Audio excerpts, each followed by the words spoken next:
What is going on, friends, and welcome back to the Minecraft Hub channel. So today we're going to be looking at some of the best survival worlds that are out there. These guys have put in a ton of work into their worlds, and the work has paid off because there are some pretty incredible builds. We've been focusing a lot on hardcore Minecraft recently, and we needed to switch it up and look at regular survival because these guys are absolutely insane. First up today, we are looking at Random Walter, who has one of the best worlds that I have ever seen in survival Minecraft. This entire thing is absolutely incredible, and as you can see, even in just these glass structures, he has trees planted throughout the whole thing, which just adds a very small detail, but looks incredible. Of course, the inside of this circle is a bunch of different biomes, and then all the area is surrounded by floating islands with different biomes and builds on top of them. He of course has some pretty crazy farms in order to do this type of building. He has everything from gold farms to giant trading halls to simple mob farms, everything that you could need for the huge building that he's currently doing.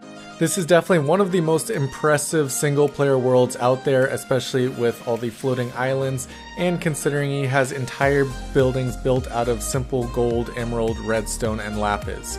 Definitely a very cool person to go check out. If you want to see any of these channels, check the description down below where you're going to be able to find not only Random Walters, but everybody else that we're featuring today. And before I forget, if you enjoy this video, be sure to drop a like, and if you're new to the channel, hit that subscribe button and check out the rest of our content. Next up, we are looking at one of our fan favorites, and that is Smallish Beans, who has a pretty impressive 1400 day survival world going on currently. He releases videos about every 100 days, and his world is very impressive so far. Even just from the storage room, you can tell that he definitely has a lot going on. His most recent build was a huge deep slate mansion, and it is insanely detailed and looks very good. I definitely like the final product of it. He's using it as a massive storage room, and he even has an iron farm behind it as well. He's only done the front of it so far really, and he's saving the back for later as he ran out of days in his 100-day series. He definitely has a lot going on in other portions of his world as well. He's been doing a lot of builds across his world, and it's all coming together very nicely. It always amazes me when people are able to do multiple worlds at once, and Smallish Beans is of course part of Empire's SMP as well, so it's all the more impressive that he's doing these amazing builds on both of the worlds so far. If you haven't seen his Empire's build, definitely go check out his channel as well, because that is one of the most interesting builds I've ever seen.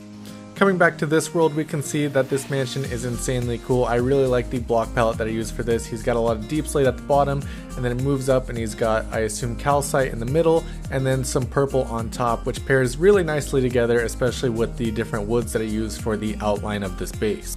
Topping it off with some pretty impressive shaped towers as well, and this is actually one of the tallest builds that he's done on this world so far. I highly recommend you go and check out his channel. Not only are his videos very well done, but he's also very entertaining to watch, especially all the builds that he's doing and the farms he's making in this survival world so far. And as you can see, the mansion wasn't his first big build. He also has this very impressive castle over here with a bridge and some windmills, farms, things like that all surrounding it. Definitely a very cool world so far, and I'm very excited to see the future of it.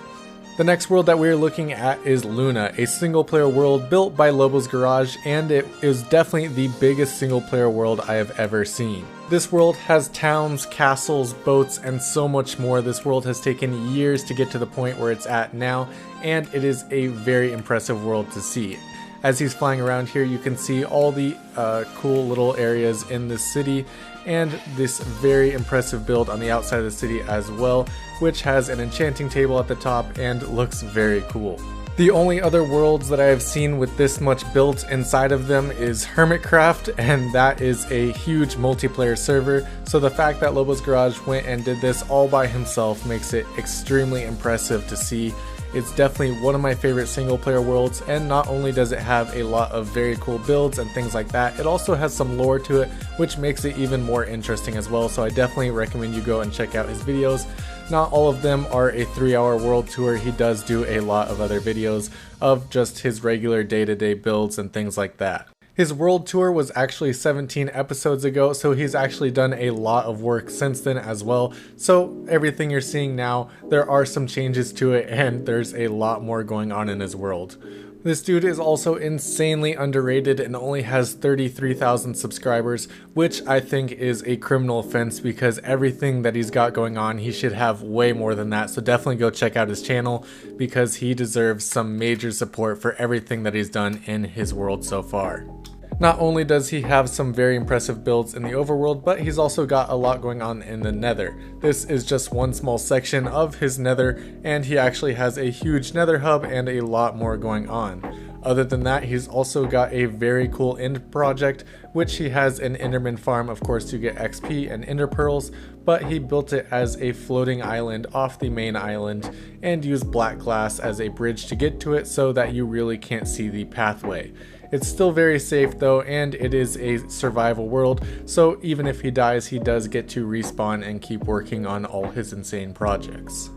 As far as enderman farms go, this is definitely my favorite one that I've ever seen, just because everybody usually just builds some type of tower, and he went all out and built a full island to build this enderman farm in, so that just makes it even cooler to me, and the use of endstone is something I don't get to see as often as well. Next up, we are looking at DallasMed65, and this world has a very unique twist to it. It was actually made and started on Minecraft Pocket Edition before he switched to his gaming laptop. And I think that is insanely cool because he started it all the way back when you had to build a nether reactor, and he even has the remnants of that nether reactor still in this world. This world has been worked on for a very long time and it looks very impressive. He has a lot of different areas of it, including some mansions, factories, and a lot more. Definitely a very cool world to explore, and he even released a world download for it in the last world tour, which was actually pretty recent in episode 400. So if you want to tour this world yourself, go ahead and check out his channel and you'll be able to tour the full thing and see everything that he's built in the years that he's put into this world. This over here is his main area, and he used a lot of green concrete and things like that, which you don't see used too often, but I really like the look of this build with the multiple types of wood paired with the green concrete and glass. It all came together very cool looking, and he's got an insane underground area as well, which he doesn't use too often since it's so hard to get down there. Not too far off from all this, he has his factory and a huge wheat farm area, and we can actually look and see the decayed nether reactor as well, which I think is a very cool part of his world, considering that it's actually from a very old Pocket Edition update. You could probably count with a couple hands how many worlds out there actually have this nether reactor still, so the fact that DallasMed actually still has that in his world makes it even cooler. Next up, we are looking at Pixelriff's 1.16 survival guide, and this was a very cool world. Of course, he's done survival guides for most of the updates, but this world in particular is very cool and he did a lot in it. He built this entire town based around a ravine because he wanted the ravine to be kind of powering everything else that was going on in the town. Over here he has his Halloween decorations, which he never took down just because he liked them so much, which is fair because I think they look really cool in this area. He also has a huge dock area and a giant boat, which is actually home to his kelp farm and a auto smelter as well. So he's actually done a great job of hiding that farm and making the whole thing look very cool, and it's also a very efficient build. Speaking of which, his hot air balloon, which we've been able to see up in the sky, is also home to one of his first mob farms of the series, and I think this is a great idea for a mob farm to put it way up in the sky where the rates are going to be good, but to make it hidden and cool, he turned it into a hot air balloon, which I think is a genius idea. Pixelriffs is actually one of the most active Minecraft YouTubers. Not only is he on Empire's SMP, but he also has a hardcore world of his own, and he actually does 2 podcasts as well. Not only all that, but he's also in charge of the Hermitcraft recap, which if you're missing any of the Hermitcraft episodes and want a full recap of what everybody's doing, they release a video every Friday, I believe. Back to Pixelriff's survival world. So of course he's got this huge town area, but that is not it in this world. As we can see just in the distance here, we are heading over to a castle, which is very cool. He used a lot of red and different block varieties in this castle to make it extremely cool looking. Definitely one of my favorite builds on his survival world. It's got a lot of detail with different stone and wood variants throughout the whole thing, and then of course topped off with red roof. In other parts of his world, he has farms, of course, to supply all his block and food needs. Over here was an XP and block farm, the Guardian farm, where he got a lot of XP and also all the blocks that you get from this particular farm. That is all that we have for you guys today. I hope you enjoyed our list of best survival worlds. If you did, be sure to drop a like on this video, and if you're new to the channel, hit that subscribe button. Thank you so much, and I'll see you next time.